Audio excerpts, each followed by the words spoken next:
Hi friends, is Manish और Nifty की weekly analysis में आप सबका स्वागत है। तो फ्रेंड्स, लास्ट वीक भी हम लोगों का ये डिस्कशन था कि एक हायर हाई लगाने के बाद डोजी बनाया जा सकता है। तो निफ्टी ने देखिए एक क्या लेवल टेस्ट किया है, 20,222। ठीक है, हम लोग डेली एनालिसिस में एक लेवल डिस्कस करके चल रहे थे। वो लेवल था 20,170 का। ठीक है, और निफ्टी ने फिलहाल उसके ऊपर जाके क्लोजिंग दे दी है, राइट। अब देखिए 20,170 के ऊपर क्लोजिंग देने का मतलब ये नहीं है कि फ्रेंड्स 20,170 के ऊपर अब वो एकदम से निकल गया, क्योंकि यहाँ देखिए आप नॉन स्टॉप मूव आया है। ठीक है, ये मंथली चार्ट पे आपको एक ये बुलिश मोरोबुजो कैंडल दिख रही होगी। ठीक है, लेकिन कैंडल के बाद होता क्या, देखिए इस तरीके की जब भी कोई कैंडल मंथली चार्ट पे फॉर्म होती है ना, उसके बाद फॉलो कैंडल उसके ऊपर आ सकती है। देखिए यहां पर भी इस तरीके से एक अच्छी खासी स्ट्रॉन्ग कैंडल बनी है। ठीक है, उसके ऊपर अगली कैंडल भी बिल्कुल मोरबूजू टाइप बनी। ठीक है, यहां पर बनी तो यहां पर एक इनसाइड बार कैंडल फॉर्म हुई।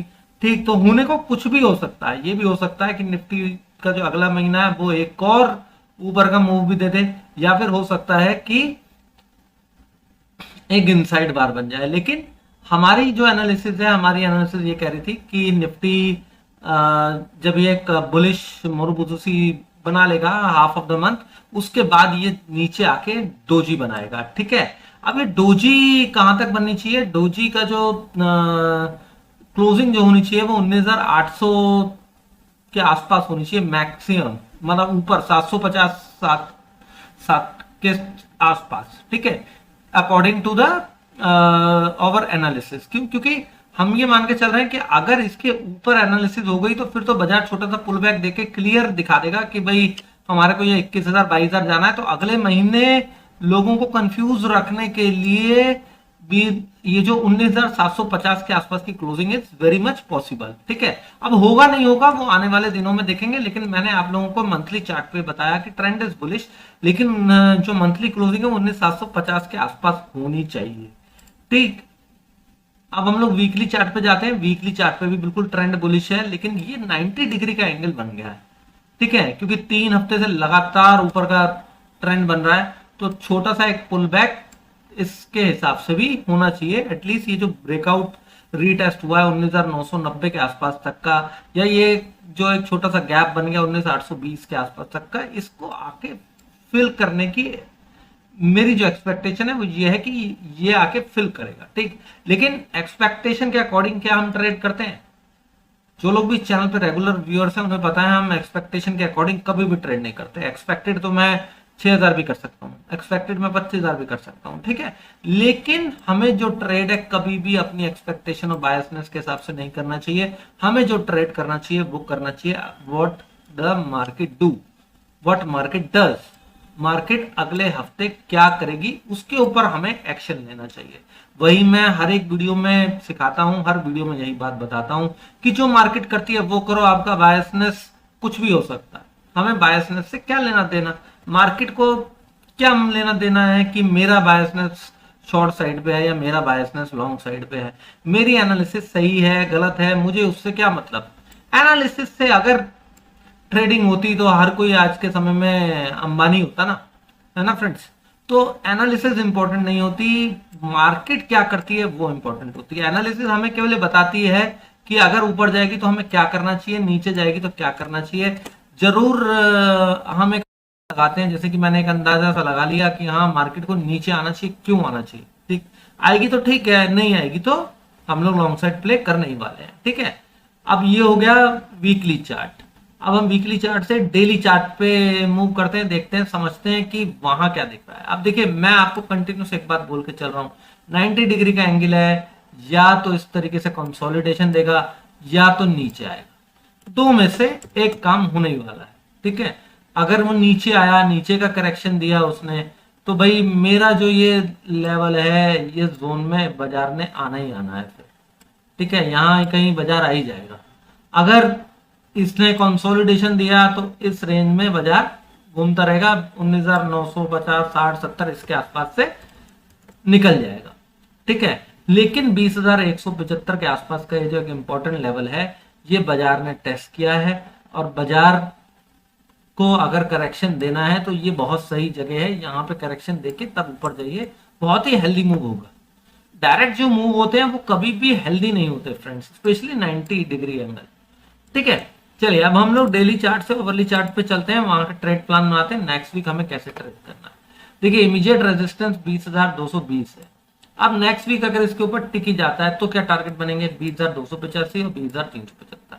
अब भाई कसम ही खा लिया बाजार ने कि नहीं जी ये तो हमने प्रॉपर पुल बैक दे दिया और उसके ऊपर ये फिर पुल बैक दे दिया, फिर यहाँ कंसोलिडेट कर लिया, हो सकता है 2-4 कैंडल और बना के ऊपर अगर ब्रेकआउट कर दे 20,220 के ऊपर टिक जाए, देन 20,285 और 20,375 दो टारगेट ऊपर के बन जाएंगे। ठीक है, एक तो ये हो गया। दूसरा, इस वक्त गिफ्ट निफ्टी 80-90 पॉइंट्स माइनस भी दिखा रहा है। ठीक, और बाजार को यहाँ से करेक्शन देना भी चाहिए। तो अगर मैं मान के चलूं कि हम लोग 100 पॉइंट के आसपास नीचे खुलेंगे तो फिर ये हमारा सपोर्ट जो है वो फ्रेंड्स ब्रेक हो जाएगा 20,130। ठीक है, मतलब 70 के आसपास क्लोजिंग हुई है तो 40 पॉइंट से ज्यादा का अगर फॉल हुआ तो गया बाजार। ठीक, तो अब इस सिचुएशन में क्या होगा फ्रेंड्स, इस सिचुएशन में ये होगा अगर इसके नीचे कोई बड़ा गैप डाउन हो जाता है, 100 पॉइंट नीचे खुल जाता है, तो उसे बाउंस देने दीजिए। 20,130 के आसपास आएगा, वहां प्राइस एक्शन देखिए, वहां पे रेजिस्टेंस फेस करता है, उसके ऊपर का स्टॉप लॉस लगाइए, शॉर्ट कीजिए। पहला टारगेट हो जाएगा हमारा 20,045 का। अगर 20,045 टूट जाता है तब फिर दूसरा टारगेट हो जाएगा 19,970 से 940 का। ठीक है, एक तो ये हो गया, राइट। अब नेक्स्ट क्या हो सकता है कि वो डायरेक्ट गैप डाउन जो है, कोई बड़ा गैप डाउन हो जाए 20,000, उसके बाद डायरेक्ट जाके 20,045 को टेस्ट कर ले कि लो भैया तुम 20,040-45 पे पैसा कमाना चाहते थे, लो जी हमने गैप डाउन देके यहीं डायरेक्ट ले आए, लो जो करना है कर लो। फिर हमें क्या करना पड़ेगा फ्रेंड्स, फिर हमें वहां पे प्राइस एक्शन वॉच करना पड़ेगा। कोई रेंज बना के ऊपर की तरफ ब्रेक करता है तो फिर हम कॉल बैक कर सकते हैं दोबारा से 20,130 के लिए, और 20,130 जो क्रॉस होगा 20,220 के लिए। दूसरा क्या हो सकता है कि फिर वहां से जब 20,130 आएगा तो वहां हम प्राइस एक्शन देखेंगे, अगर वहां से रिवर्सल दोबारा बनता है तो फिर हम शॉर्ट करेंगे, फिर से हमारा टारगेट बन जाएगा 20,045 और उसके नीचे जाता है तो 19,970 से 19,940। तो नेक्स्ट वीक इसी तरीके का कुछ ट्रेड बनने वाला है। बड़ा गैप डाउन हुआ 20,040-45 तक, या थोड़ा सा इसके बीच में कहीं होके अचानक से 20,045 हुआ, 5-10 मिनट में आ जाए तो भी वो हमारे लिए एक तरीके का 20,045 तक का गैप डाउन ही है, क्योंकि 5 मिनट में तो हम ट्रेड कर नहीं पाएंगे, है ना, राइट। कि बीच में कहीं खुल के डायरेक्ट गिर जाएगा तो फायदा क्या है, 20,045 ही खोल दो, बात तो एक ही है। ठीक है, तो 20,045 के आसपास जब बाजार मिलता है तो फिर वहां पे वॉच कीजिए प्राइस एक्शन। वो अगर टूटता है उसके नीचे जाता है तो 19,970 से 40 तक के लिए लीजिए। अब आपको अगर वो 20,040-45 पे बिठाता है तो फिर देखिए 20,130 पे क्या करेगा। अगर वो डायरेक्ट 19,970 और 40 कर देता है तो वहां से बाय प्लान कीजिए, वहां से हमारा मिनिमम टारगेट 20,045 100 पॉइंट तक का हमें ट्रेड मिलेगा, और उसके ऊपर निकलेगा तब 20,130 मिलेगा। ठीक है, और दूसरा सिचुएशन ये भी हो सकती है कि वहां पे जाके 19,970 से 40 पे जाके 20,040 जाए और फिर वो नीचे आए और फिर वो 19,970 से 40 तोड़ के और नीचे के लेवल पे निकल जाए। लेकिन इतनी जल्दी फॉल नहीं आता है बुल मार्केट के अंदर फ्रेंड्स। ठीक है, ये जो पैटर्न दिखा रहा है ना, ये जो 90 डिग्री का, ऑलमोस्ट ही 90 डिग्री तो नहीं है, 75 to 80 डिग्री जो भी है ये, तो यहाँ इस तरीके के पैटर्न में क्या होता है, बीच में ही कहीं सपोर्ट बना के ऊपर निकलता है बाजार, ज्यादातर यही होता है। इसलिए मैंने 19,970 से 40 से नीचे का टारगेट लिखा ही नहीं है। ठीक है, क्यों नहीं लिखा, क्योंकि मुझे पता है कि हर कोई इसको यहां तक शॉर्ट करने की कोशिश करेगा, यहाँ आएगा नहीं फिर, राइट। वो फिर इधर से ही घूम जाएगा और इधर भी वो टाइम बिताएगा, जो लोग छोटे टाइम फ्रेम पे काम करेंगे फिर उनका एसल खाएगा, फिर वो ऊपर निकल जाएगा 20,130 और 20,220 के लिए, और 20,220 क्रॉस कर दिया तो 20,285 और 375 एक्टिव हो जाएगा। ठीक है, अब अगर कोई समझ लीजिए कि गिफ्ट निफ्टी गलत दिखा रहा है और कोई बड़ा गैप अप हो जाता है और 20,220 के ऊपर ही खुल जाता है, तो फिर फ्रेंड्स उसे थोड़ा सा नीचे आने दीजिएगा, कंसोलिडेट करने दीजिएगा, फिर प्राइस एक्शन देखिएगा। मैं डायरेक्ट में इंटरेस्टेड नहीं हूं ऊपर की साइड, लेकिन फिर भी मार्केट अगर डायरेक्ट में भी चल गई तो टिकेगी नहीं, याद रखिएगा। ठीक है, बहुत रिस्की ट्रेड हो जाएगा, 20,285 और 375 ओपन तो हो जाएंगे, लेकिन ट्रेड इतना ज्यादा रिस्की हो जाएगा, I am not willing to go long है, बिना रिट्रेसमेंट के मैं लॉन्ग नहीं जाना चाहता। ठीक है, तो आई होप कि आपको समझ में आई होगी कि वीकली ट्रेड हमें कैसे लेना है भाई। हमें नीचे मिल जाए कहीं, या तो यहाँ मिल जाए 20,040 के आसपास, नहीं तो 19,940 से 70 मिल जाए, तब हम बाय डिप्स करते हुए इसे हाई की तरफ ले जाए। ठीक, राइट। पोजीशंस तो अच्छी खासी लॉन्ग बनी हुई हैं, एफआईआईज लगातार शॉर्ट कवरिंग कर रहे हैं, तो कुछ ऐसा दिख नहीं रहा कि बाजार में कोई मेजर करेक्शन आए। हाँ, यहाँ से सेल ऑन राइज इस लेवल तक पॉसिबल है।